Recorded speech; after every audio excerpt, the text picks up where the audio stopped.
The cinema projectionist Ganshin was the man who previewed these films for Stalin. He didn't watch films for his pleasure, just to see what films were being produced. If the picture were politically sensitive, he would give orders for corrections. In a masterful stroke of propaganda, Stalin now innovates a foolproof method of setting up his potential enemies for liquidation. He begins by manipulating the nation's frame of mind. At Stalin's orders, every Soviet medium sets off a great clamor of phony spy and saboteur alarms. Children help catch spy. Saboteurs tried to wreck train. Cursed traitors of the motherland. Trust no one, the media trumpets. Your husband, your wife, your brother could be a capitalist spy. The Soviet cinema outdoes all other media with a virtual spy and saboteur festival.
It works.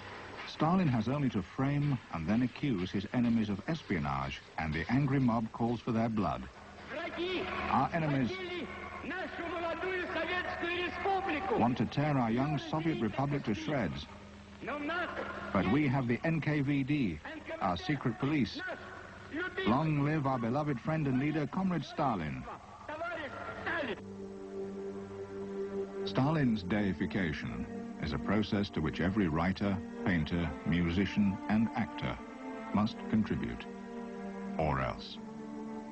Actor Alexei Diki has been serving a prison term in the Gulag. But Stalin is so impressed with the actor's commanding stage presence that he paroles him.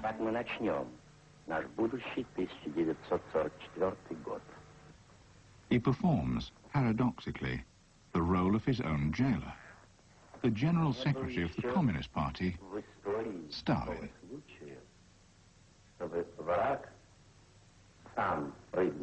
The film is one more brushstroke on the great canvas that Stalin is painting to correct the mistakes of history.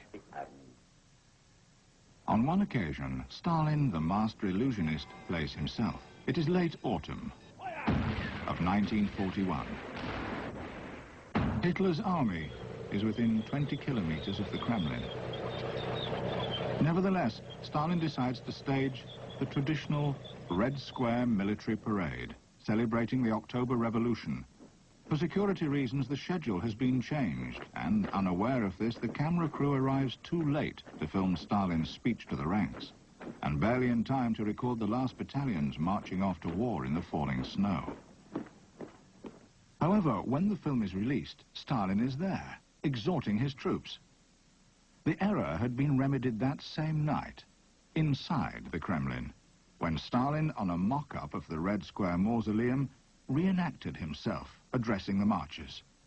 Few viewers will notice that his breath is not frosty, nor is snow falling. The terrified camera crew had needed several takes to get it right, much to Stalin's annoyance.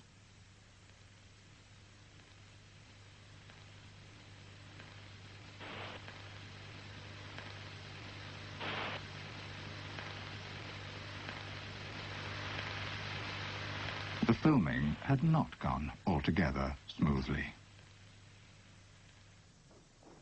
Indoctrination of the Red Army with the Stalin myth requires little finesse. The troops are marched into the cinema and voila, it is done.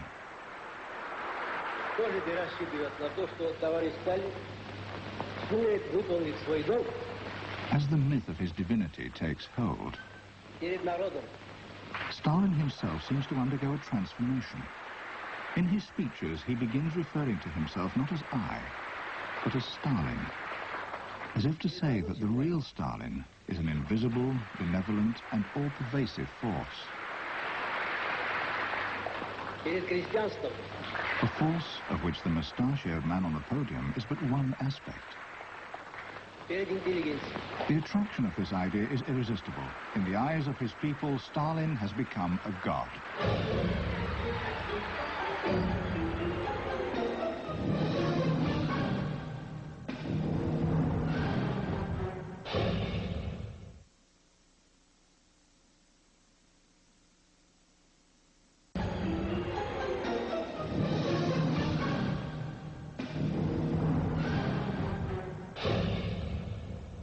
Not everyone believes in the deification of Joseph Stalin.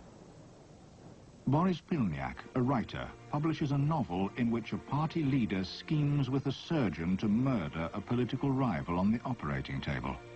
The parallel is blindingly obvious. Mikhail Frunze, a promising young leader, had died undergoing surgery at Stalin's suggestion. His crime had been simply that he was too popular. Behind his mask, Stalin is enraged. He will take revenge 10 years later, when memory of Pilniak's novel has faded. Pilniak is then shot. From this moment forward, Stalin has a score to settle with Soviet literature. Now, every work of every writer will be developed under party scrutiny. Soviet literature